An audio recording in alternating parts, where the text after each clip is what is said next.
Halo, assalamualaikum teman-teman semua. Eh, kita lanjutkan lagi materi selanjutnya ya untuk mengenai jaringan komputer 2. Nah, di materi pertemuan terakhir ini di pertemuan 15, ini mengenai network security atau keamanan jaringan. Nah, jadi nanti di materi ini diharapkan teman-teman itu bisa paham apa itu ancaman, kemudian apa itu kerentanan, dan apa itu penyerangan ya. Soalnya ini banyak banyak jenisnya ya, jadi banyak jenisnya mengenai ancaman, kerentanan, dan penyerangan gitu di jaringan atau di network security. Oke, kita lanjutkan dulu.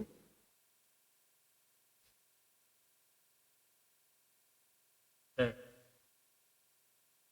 ini objektifnya, jadi tujuan dari materi ini, jadi diharapkan teman-teman mengerti apa itu mengenai ancaman ya, konsepnya. Ini lebih lebih lebih ke konsepnya, ya, mengenai ancaman, penyerangan, dan kerentangan konsep. Nah, kemudian kalau mau mendiskusikan ya, silahkan bisa di chat video kalau ada pertanyaan ya mengenai network security, concern atau eh, keamanan jaringan atau concernnya yang ada di network security. Kemudian eh, diskusi mengenai network security concern ya, dan mengerti apa efek dari keamanan security atau kebocoran data di pada proses bisnis yang berkelanjutan gitu ya, bisnis continuity. Kemudian nanti di materi ini ada penjelasan mengenai contoh-contoh dari ancaman, kemudian contoh-contoh dari penyerangan yang dilakukan di jaringan komputer.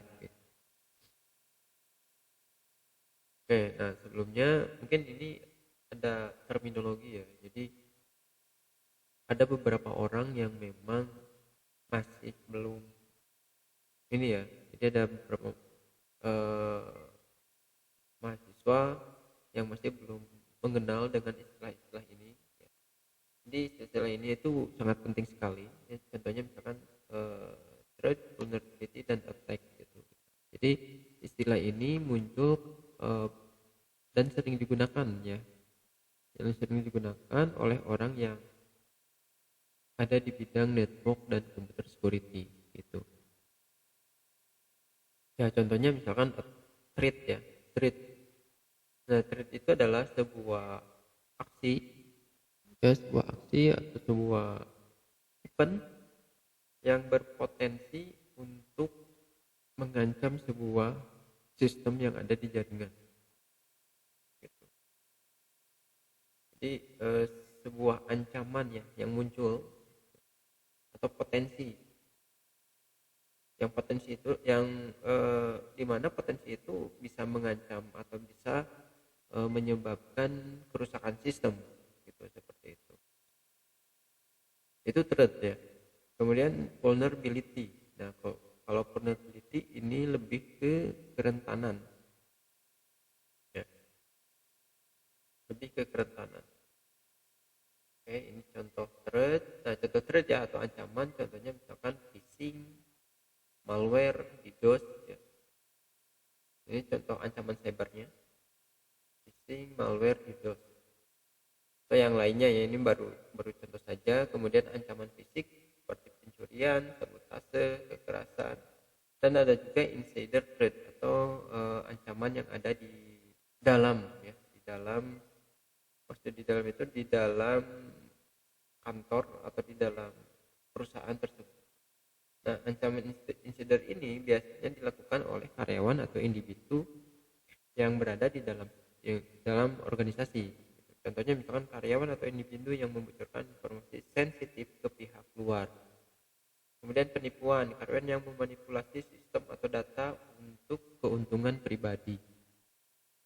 Nah, seperti itu ya. Jadi ada 3 ancaman ya, jenis ancaman. Contohnya kalau ancaman cyber seperti phishing, malware, kemudian DDoS, kemudian adanya SQL injection gitu ya, dan lain sebagainya.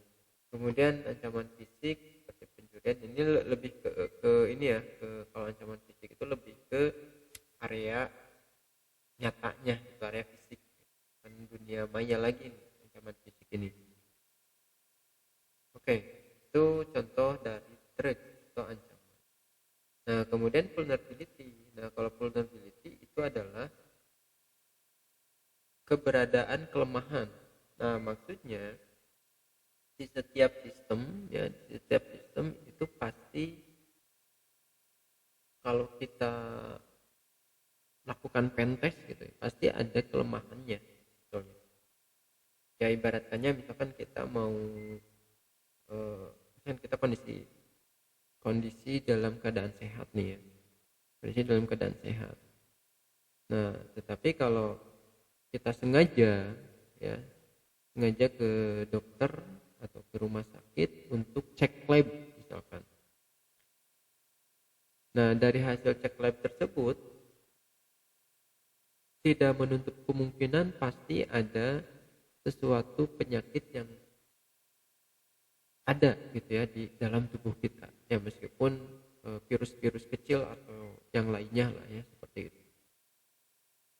Nah, di sistem juga sama sebetulnya seperti itu. Jadi jangan menganggap bahwa sistem yang kita gunakan gitu ya, yang kita pakai sehari-hari itu aman gitu. Nah, padahal kalau kita lakukan pentest ya, kita lakukan uji coba keamanannya, kita lakukan simulasi penyerangan gitu, itu pasti akan bermunculan tuh ya kelemahan-kelemahan yang ada di sistem tersebut. Contohnya misalkan kalau di vulnerability ini kelemahannya seperti apa ya? Contohnya yang pertama kesalahan desain, kemudian yang kedua miskonfigurasi, yang ketiga misalkan not secure coding, jadi codingnya itu tidak secure ya, coding yang dibuat itu tidak secure. Itu bisa jadi muncul kelemahan. Contoh lain misalkan kalau di kehidupan sehari-hari nih, misal nih rumah, misalnya rumah itu kan ada pintunya ya, supaya aman ya, harus ada pintunya, kemudian harus ada jendelanya, harus ada kunci jendelanya, harus ada kunci pintunya gitu.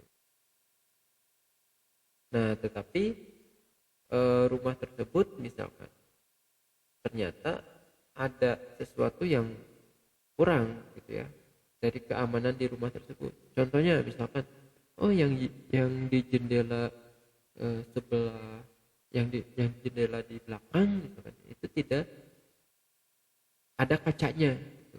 Nah, itu sebuah kerentanan atau kelemahan ya. Tidak ada kacanya. Sehingga nanti kalau ada orang lain yang masuk itu bisa. Nah, di sistem juga sama seperti itu. Contoh misalkan kalian punya server gitu ya. Punya server, dan server tersebut sudah diimplementasikan atau diinstal berbagai macam service. Ya, ada web server, kemudian ada PHP, kemudian ada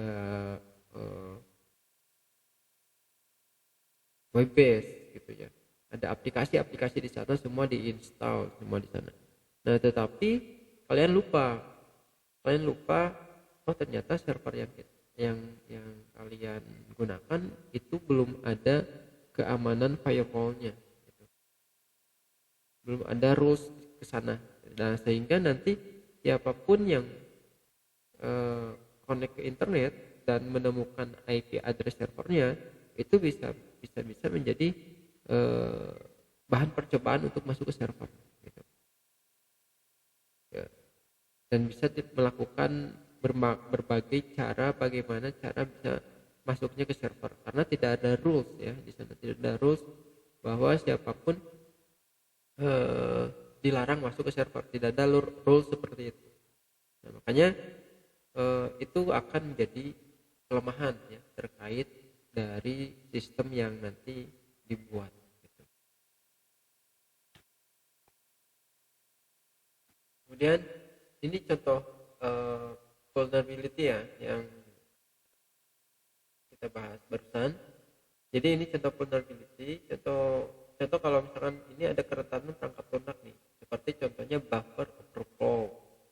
Ya, jadi buffer overflow itu jadi lebih ke request yang terlalu banyak ya, sehingga menjadi overload gitu ya. Kemudian SQL injection. SQL injection ini biasanya sih di menyerangnya itu menggunakan ini ya perintah SQL. Jadi sehingga data yang muncul itu yang berkaitan dengan data yang disimpan di database. Kemudian yang ketiga process scripting atau XSS. Nah, kalau process scripting ini mengenai penyerangan atau mengubah tampilan dari halaman website gitu. Ya, kalau kebanyakan berita sih yang saya baca contoh misalkan ada beberapa website pemerintahan contohnya ya, atau website yang lain itu tiba-tiba ketika diakses bukan tampilan website yang aslinya yang muncul ya, malah tampilan website yang lain ya. Contohnya misalkan diubah tampilan utamanya menggunakan tampilan website lain atau kalau di berita itu ada slot gacor ya. Itu yang sering tuh ya, slot gacor ini. Itu proses scripting itu untuk mengubah tampilan website. Kemudian kerentanan sistem operasi. Nah, kalau kerentanan sistem operasi ini mengenai privilege escalation, kemudian unpatched software, gitu ya. Nah, nanti ini lebih ke privilege ya, atau lebih ke usernya, eskalasi. Kemudian kalau sistem operasi tidak sering di patch atau diupdate gitu ya, itu juga pasti akan muncul sebuah kerentanan. Jadi patch software, jadi software yang memang tidak di patching atau di update gitu. Kemudian yang kerentanan jaringan itu unsecure wireless network. Nah ini wifi atau wireless network yang memang tidak aman. Nah nanti akan timbul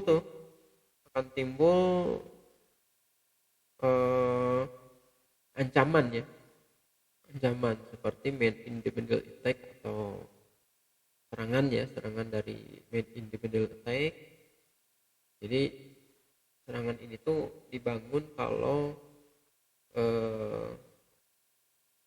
jaringan tersebut bisa diakses publik gitu. Jadi sehingga jaringan yang diakses publik itu akan dibelokkan sama orang ini gitu ya, yang niat dibelokkan. Contohnya misalkan seperti yang harusnya kalian itu akses sebuah situs resmi dari perbankan misalnya.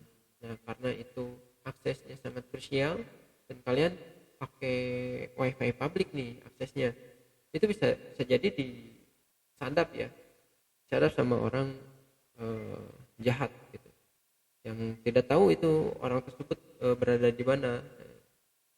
Cuman poin utamanya karena menggunakan wifi publik gitu, jadi sehingga semua orang pun itu pasti bisa masuk ke dalam jaringan gitu.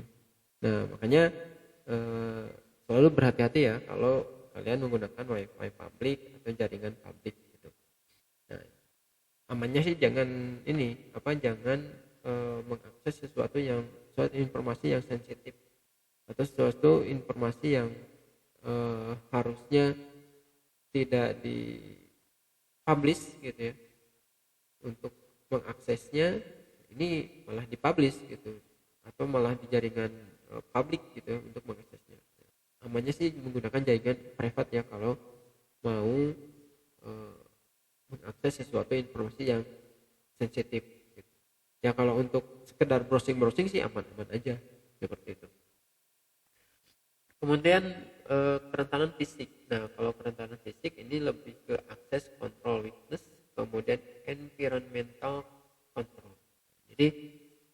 contohnya kalau kerentanan fisik lebih ke ini ya, kelemahan akses kontrolnya dan lingkungan ya. Lingkungan atau controlling lingkungannya. Kalau misalkan lingkungannya aman ya, misalkan menyimpan perangkat-perangkat server di lingkungan yang aman ya, tidak sembarang simpan gitu ya perangkat-perangkat server tersebut gitu. Ya contohnya misalkan lebih ke ruangannya dikunci gitu ya, kemudian tidak ada akses, ini maksudnya ada akses yang tidak sembarang orang yang bisa masuk gitu ya. Contohnya misalkan ada fingerprint, kemudian kalaupun mau masuk ke ruangan gitu ya, ada fingerprintnya, kemudian ada akses face recognition misalkan seperti itu. Jadi si akses kontrol ke fisiknya tersebut ya, ke kerentanan fisik tersebut itu pasti akan jauh lebih baik gitu. Seperti itu. Itu contoh kerentanan fisik. Kemudian ada lagi kerentanan manusia. Nah, kalau kerentanan manusia ya berarti seperti human error ya, human error. Jadi manusia tersebut karena awam mengenai keamanan jaringan atau keamanan sistem informasi, pasti tidak aware gitu ya, tidak aware mengenai kerentanan, sehingga manusia tersebut secara gampang ya, pasti gampang terkena social engineering. Social engineering itu lebih ke penipuan online seperti itu ya, hipnotis secara online gitu, menggunakan sosial media itu medianya itu. Kemudian weak password. Nah biasanya ini perlu diperhatikan juga nih, weak password itu berarti password yang lemah. Nah harusnya kalau untuk menghindari kerentanan ini, setiap aplikasi yang kita pakai itu harus menggunakan password yang kuat. Ketika daftar aplikasi tersebut harus menggunakan password yang kuat, minimal 8 karakter dengan penggabungan angka, huruf kecil, huruf besar, dan simbol. Minimal 8 ya, lebih bagus sih lebih dari 8 gitu supaya lebih kuat lagi. Kemudian kerentanan aplikasi web ya. Kerentanan aplikasi web itu lebih ke insecure API. Ya, API yang tidak aman gitu. API yang tidak menggunakan validasi, kemudian API yang tidak menggunakan kode ya, kode keamanan. Jadi kalau ada API yang di set publish itu pasti cenderung harus lebih aware lagi ya terkait kerentanannya. Kemudian insufficient logging dan monitoring. Nah, ini lebih ke log ya, ke log aplikasi dan monitoringnya. Gitu ya. Jadi tidak ada logging nih atau log ya, di sistem, gitu. Sehingga kita nggak bisa tahu gitu apakah itu serangan, apakah itu ancaman, atau apakah itu kesalahan sistem atau apa gitu. Makanya baiknya sih semua aplikasi yang dipublish di internet itu harus ada log sistemnya, sehingga kita bisa tahu oh ini ada ancaman nih, ada ancaman, misalnya ada sesuatu yang nyerang nih ke sistem kita gitu. Nah, kita bisa gerak cepat mengambil tindakan kalau ada serangan ini harus diapain ya. Kalau ada serangan SQL injection, nah itu harus diapain tuh perbaikannya. Kalau ada serangan brute force, nah itu harus ngapain tuh perbaikannya. Ya contohnya misalkan ada serangan SQL injection, berarti ada sesuatu kode program yang perlu kita update ya terkait keamanannya. Contohnya seperti itu. Oke, kemudian terakhir attack ya. Attack. Nah, jadi semua kerentanan yang ada di sini, semua kerentanan yang ada di sini itu akan mengakibatkan serangan terjadi. Gitu. Jadi serangan itu adalah tindakan yang dilakukan untuk melanggar keamanan sistem TI, melalui kerentanan. Begitu. Nah, attack ini terjadi kalau ada kerentanan. Ya. Jadi orang-orang tersebut atau orang yang mau melakukan penyerangan tersebut tidak akan melakukan penyerangan kalau tidak ada kerentanan. Jadi asal mulanya itu dari kerentanan ya, dari kerentanan. Oh, ada kerentanannya. Jadi kan penasaran tuh orang tersebut. Nah, mulailah ya melakukan atau melanggar keamanan sistem TI tersebut melalui celah dari vulnerability itu. Ya contohnya misalkan kayak tadi, ini ada kerentanan nih di manusianya gitu. Di SDM-nya nih ada kerentanan. Kerentanannya seperti apa? Kerentanannya, SDM ini bisa dimanipulasi nih, atau bisa dihipnotis nih ya, terkait pola pikirnya gitu. Nah, mulailah ya melakukan social engineering ya. Ya, di mana social engineering tersebut bertujuan untuk mengambil data-data privasi data-data privasi perusahaan atau data-data privasi yang digunakan oleh manusia tersebut atau oleh orang yang terkena social engineering tersebut. Itu bisa ya, jadi melalui itu ya serangan terjadi. Kemudian ada juga nih melalui contohnya SQL injection gitu ya. Oh, ini ada kerentanan nih misalkan di home loginnya gitu. Home loginnya bisa diinjek ya menggunakan SQL injection. Nah, sehingga nanti akan menampilkan beberapa data yang ada di database. Data yang ada di database itu kan pasti sangat krusial ya, sangat penting, sangat sensitif gitu. Apalagi kalau kita bisa menyisipkan perintah-perintah SQL di dalam website tersebut. Seperti itu. Itu serangannya. Nah, ini nih contoh serangannya. Serangan terhadap validation input. Ya, serangan berdasarkan validation input. Pelebaran buffer atau buffer overflow attack. Kemudian serangan situs atau cross-site scripting attack. Nah, serangan injeksi atau SQL injection. Kemudian serangan kanonisasi. Kemudian manipulasi string query. Ya, ini seperti SQL injection lagi. Kemudian manipulasi cookie. Nah, ini bisa nih ya dengan menggunakan inspect elemen kita cari cookie yang bisa dimanipulasi di website ya. Kemudian dan lain sebagainya ya. Jadi ini contoh serangan terhadap validation input. Nah, dari validation input ini jadi tidak sembarang sistem ya yang ya contohnya misalkan ada sebuah sistem untuk registrasi itu. Nah, registrasi itu juga bisa jadi ada kerentanan di sana kalau kita lebih ini ya lebih teliti, kemudian lebih kalau misalkan kita mau nyoba-nyoba pentest gitu, itu pasti punya kerentanan. Apalagi kalau misalkan validasi input atau form registrasinya itu tidak menggunakan secure coding gitu. Seperti itu. Oke, silakan ya kalau misalkan mau ada pertanyaan boleh nanti ditanyakan aja di link chat. Seperti itu.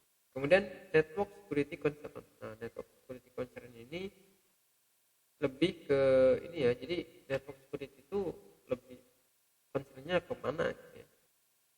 Contohnya seperti ini.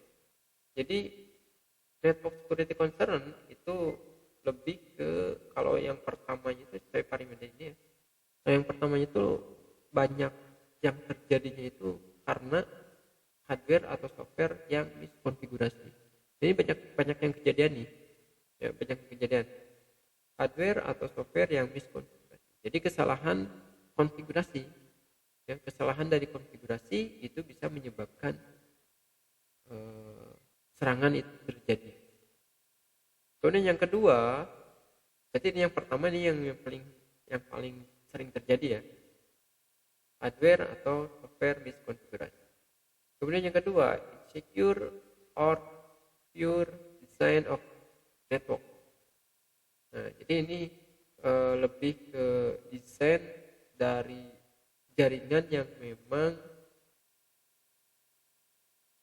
jelek gitu atau gagal gitu ya. Jadi desainnya itu tidak sesuai dengan standar gitu ya. Yang harusnya ada keamanan di sana atau konfigurasi firewall di sana ini tidak gitu ya. Atau misalkan yang harusnya desain networknya itu menggunakan topologi VLAN gitu ya, supaya semua divisi itu bisa terkoneksi dengan baik dan semua divisi itu bisa mempunyai jaringan yang terisolasi gitu ya. Jadi tidak ada antar divisi yang bisa saling terkoneksi. Contohnya seperti itu ya. Menggunakan VLAN atau bisa menggunakan routing ya. Routing itu untuk mengamankan atau bisa menggunakan VPN kita untuk akses ke jaringan.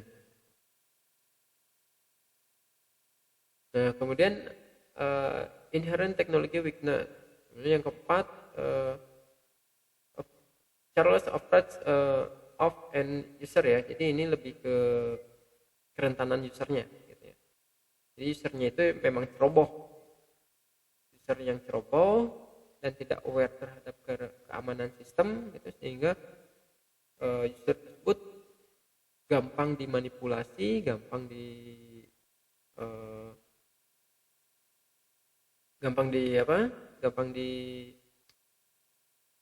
hipnotis gitu ya, menggunakan social engineering dan gampang dipengaruhi dan lain sebagainya, sehingga nanti user ini ceroboh nih, bisa jadi user tersebut membocorkan semua data-data yang penting ya di perusahaan.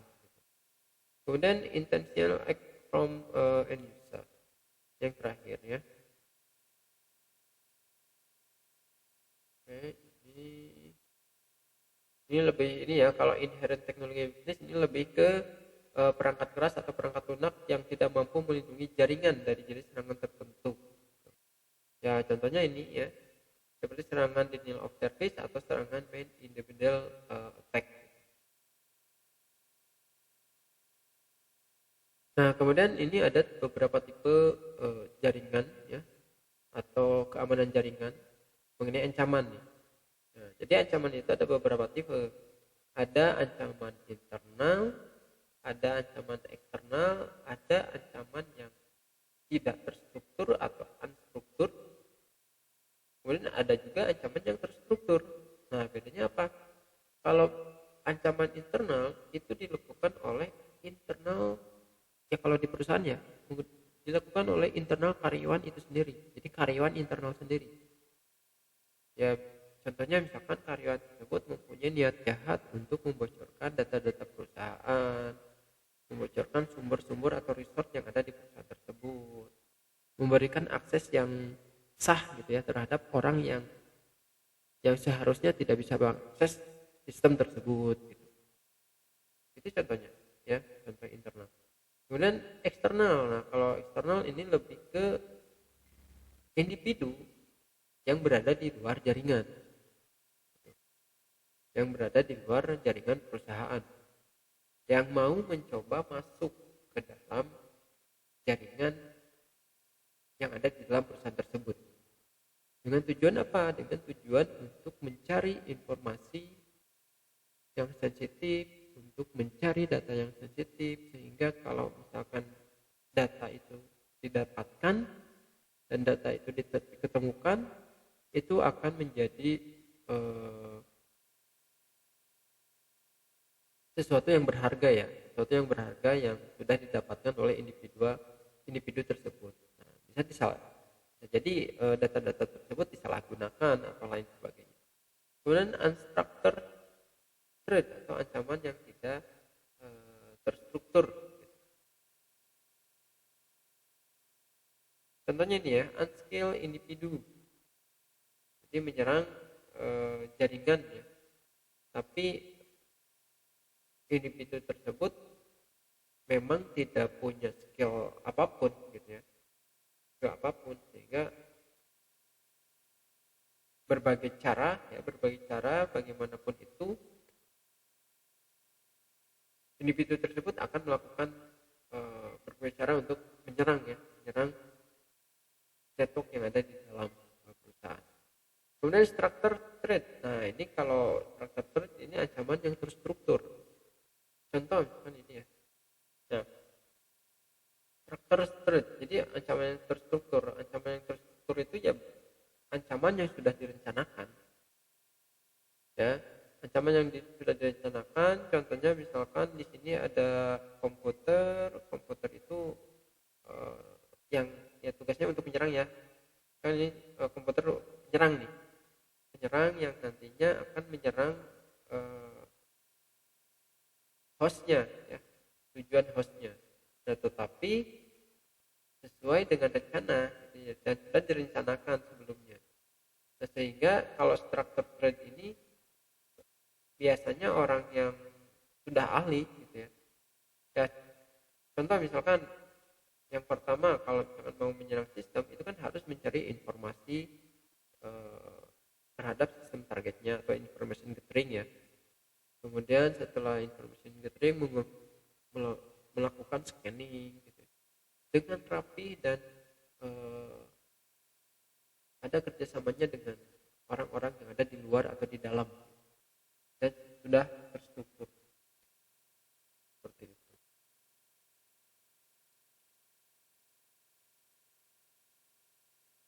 Ya, jadi ancaman eksternal terstruktur ya muncul dari individu yang terampil. Berarti udah terampil nih individu ini. Nah, kalau struktur ini bisa dilakukan oleh individu atau kelompok yang terlibat dalam kasus penipuan besar dan pencurian misalkan seperti itu. Oke, kemudian ini ada beberapa tipe dari keamanan security atau attack ya, serangan ya, tipe dari beberapa serangan di network security. Contohnya yang pertama itu adalah recognition attack. Kemudian yang kedua ada access attack, yang ketiga ada DDoS, denial of service atau DOS attack, kemudian yang keempat itu ada malware.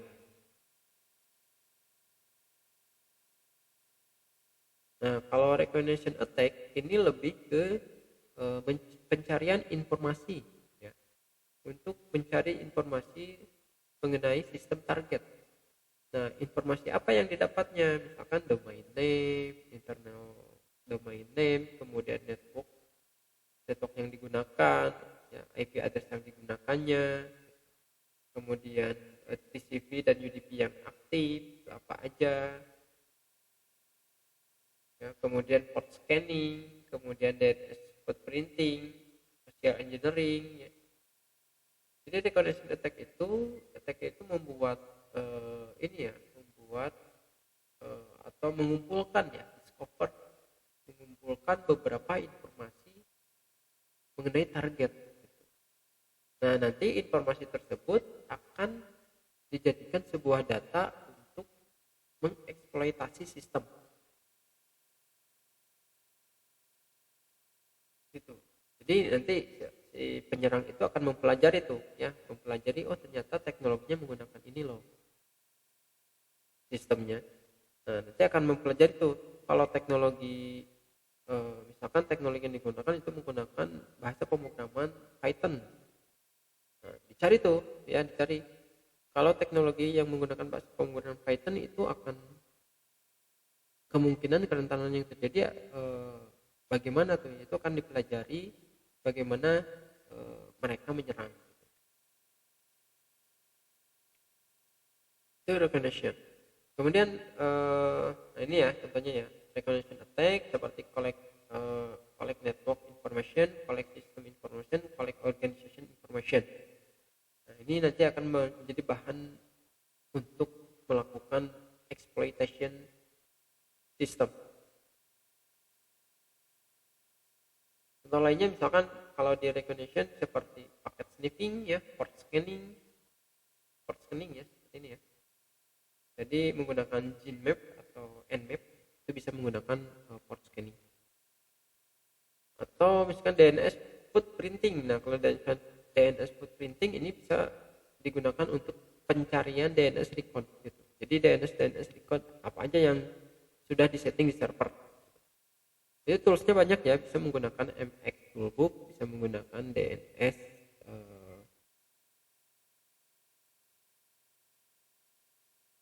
selain DNS ini ya, selain DNS Toolbook ya. Jadi ada DNS apa gitu namanya itu, ada pokoknya DNS ORG gitu kalau misalnya. Itu untuk mencari DNS record gitu. Dan itu free sebetulnya. Itu bisa dilakukan menggunakan teknik DNS footprinting. Port scanning, kemudian ini social engineering ya. Kalau social engineering ini lebih ke penipuan online. Jadi nanti social engineering ini menyerangnya itu lebih ke fisik ya, fisik dari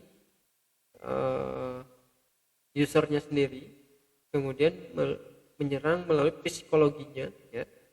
Jadi kalau ada user yang memang psikologinya tidak kuat atau gampang dipengaruhi, nah itu bisa menjadi sebuah ancaman, sebuah kerentanan di perusahaan.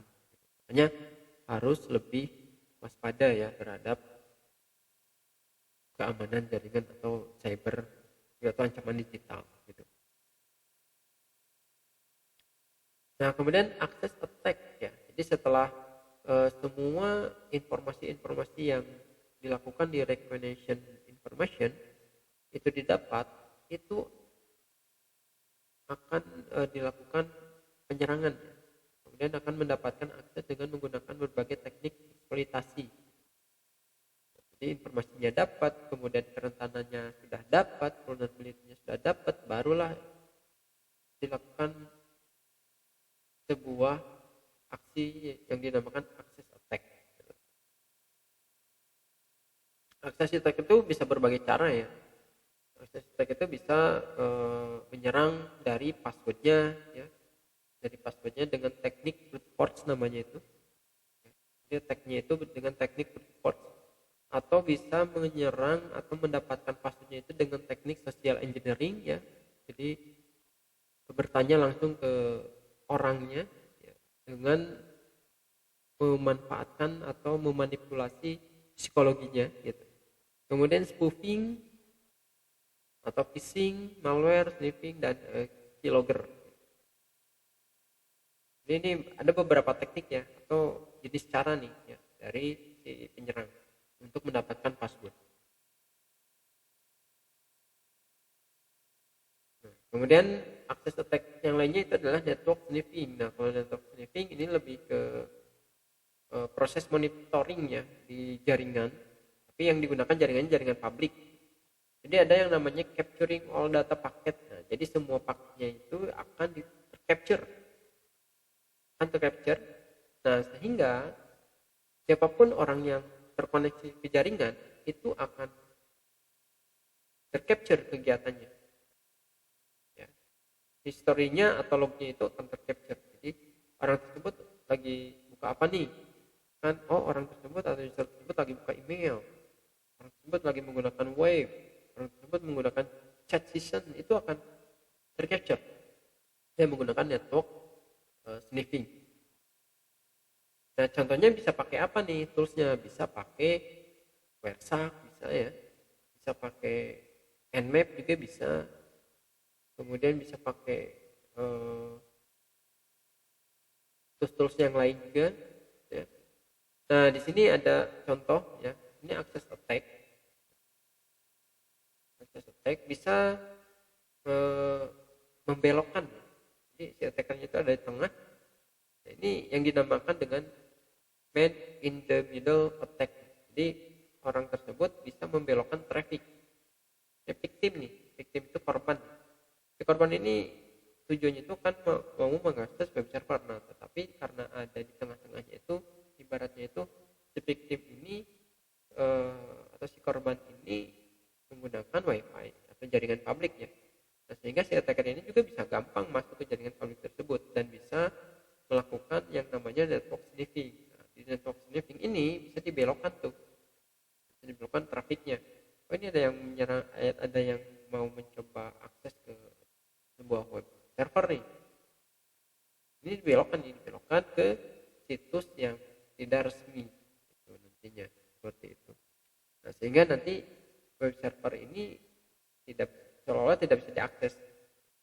Nah, sehingga nanti yang attacker itu tanpa tidak sadar, tanpa menyadari hal tersebut, mengakses sebuah situs ya, yang dibuat oleh attacker ini ya.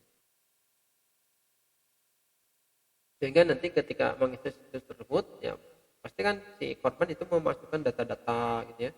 Kalaupun misalkan sistem tersebut ya ibaratnya gini lah, web servernya itu dianggap mirip ya, dibuat mirip oleh attacker.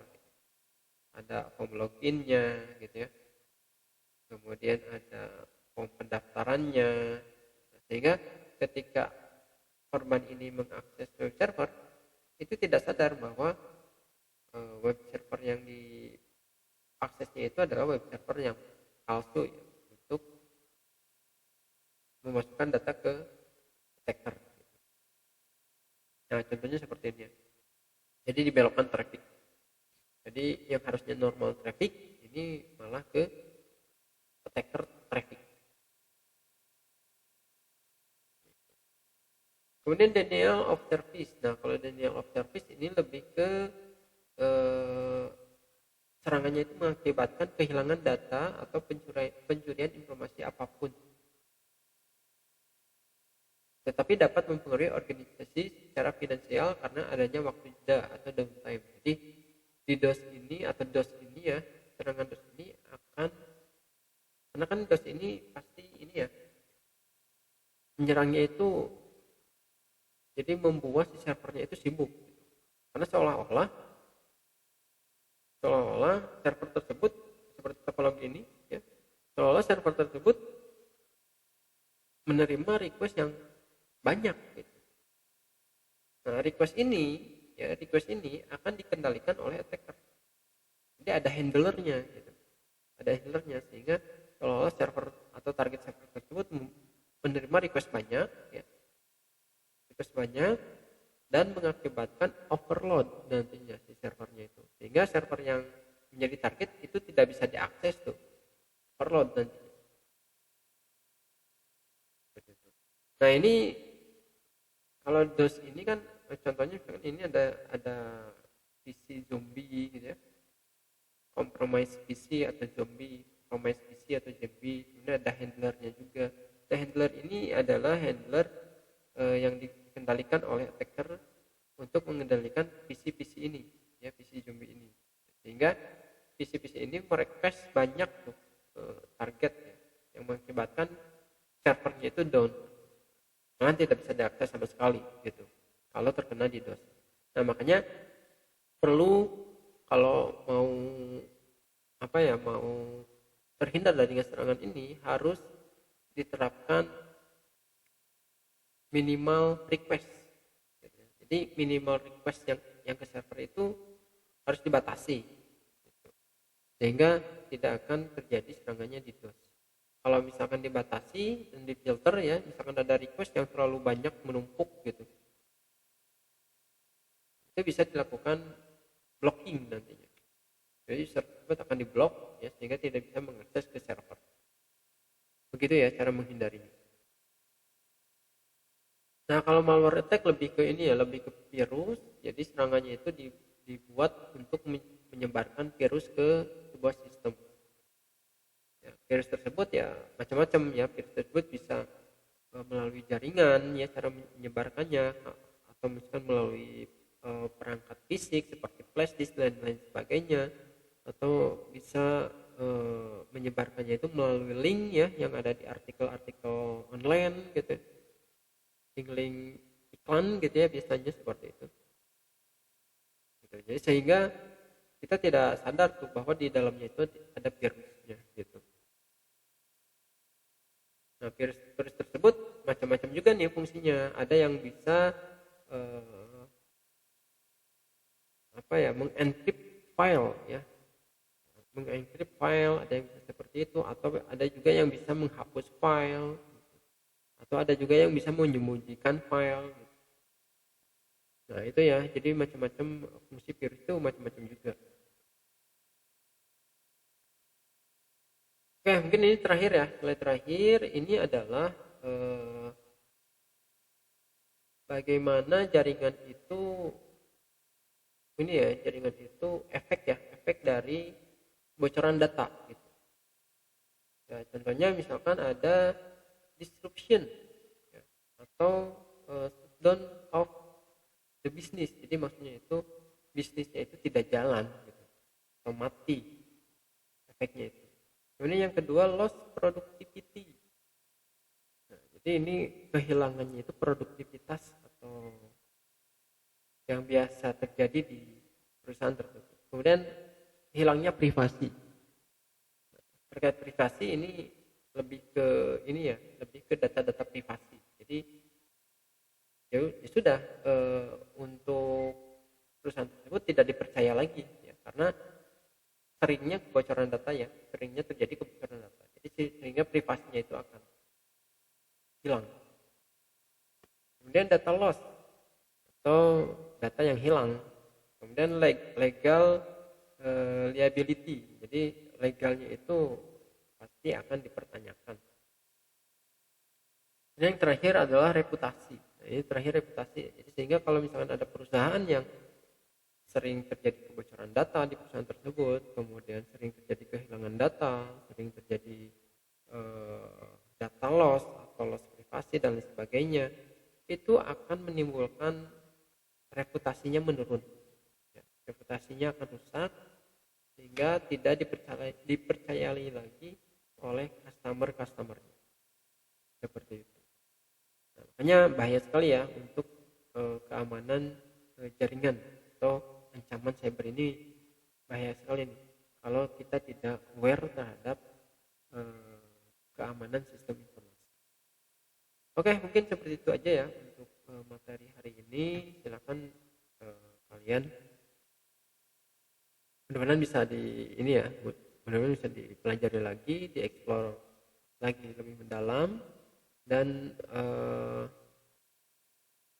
harus lebih aware lagi ya terhadap keamanan atau ancaman cyber. Nah, untuk selanjutnya ini saya akan membuat link ya. Oke, teman-teman, ini untuk ini ya, kisi-kisi nanti UAS mengenai jaringan komputer 1. Nah, jadi di sini saya akan share materi e-book ya mengenai CCNA, Cisco Certified Network Associate. Ini isinya lab semua. Jadi kisi-kisinya itu adalah, sebetulnya saya nggak menyediakan kisi khusus, tapi yang nanti saya buat untuk UAS itu adalah mengenai bagaimana kalian bisa memecahkan suatu permasalahan yang ada di jaringan komputer ya. Jadi nantinya untuk UASnya itu mengenai problem solving. Jadi nanti saya sediakan topologi ya yang sudah saya rancang. Nah, di dalam topologi tersebut ada router yang memang miss gitu ya konfigurasinya, atau salah konfigurasinya, atau kurang lengkap konfigurasinya. Nah, seperti itu. Jadi kesalahan konfigurasi tersebut harus kalian bisa pecahkan gitu. Nah, makanya yang perlu kalian pelajari nanti ketika UAS itu hanya satu sebetulnya ya. Hanya satu, yaitu kalian harus latihan cara menggunakan atau cara setting routing dinamik ya. Nah, routing dinamik itu kan protokolnya macam-macam. ada EIGRP ya, ada protokol EIGRP, ada protokol OSPF, ada protokol RIP ya, RIP versi 2 gitu. Nah, paling kalian belajarnya yaitu harus fokus ya, harus fokus ke RIP versi 2 dan OSPF saja gitu. Itu yang perlu kalian pelajari itu untuk latihan ya. Nah, makanya saya di sini share ebook lab atau lab guide ya untuk latihan yang nanti kalian kerjakan. Nah, di sini di buku ini atau di ebook ini nanti ada praktikum RIP versi 2 dan OSPF gitu. Nah, nanti silakan kalian pelajari ya untuk praktikum routing ini. Karena apa? Karena nanti kalau tidak kalian kuasai mengenai routing ini, nah, tidak akan bisa lanjut tuh ke soal-soal berikutnya. Gitu. Makanya setiap soal itu pasti nyambung ya, pasti nyambung. Makanya kalau RIP-nya tidak atau OSPF-nya gagal gitu ya, nah nanti ke perangkat-perangkat lainnya juga itu pasti akan terkendala gitu. Oke, mungkin seperti itu aja ya untuk kisi-kisinya. Silakan kalian agar supaya bisa lebih dilatih lagi ya untuk konfigurasi jaringannya ya mengenai routing. Nah, ini panduannya sudah saya share, jadi silakan kalian berlatih ya untuk persiapan UAS. Oke, terima kasih. Nah, untuk materi selanjutnya nanti dilanjutkan ya. Itu. Kalau ada pertanyaan silakan di chat aja di kolom komentar. Oke, seperti itu aja ya untuk penjelasannya. Terima kasih teman-teman yang sudah mendengarkan ya dan menyimak. Selamat mengerjakan UAS nanti ya. Jangan lupa bawa perangkat ya, laptop masing-masing dan persediaan untuk terminal listrik ya. Ya mudah-mudahan kita dapatnya di lab ya untuk praktiknya nanti. Itu untuk jaga-jaga aja sih. Jadi nanti kalian bisa pakai laptop sendiri untuk UASnya. Oke, mungkin seperti itu aja ya untuk kisi-kisi nanti untuk UAS. Terima kasih.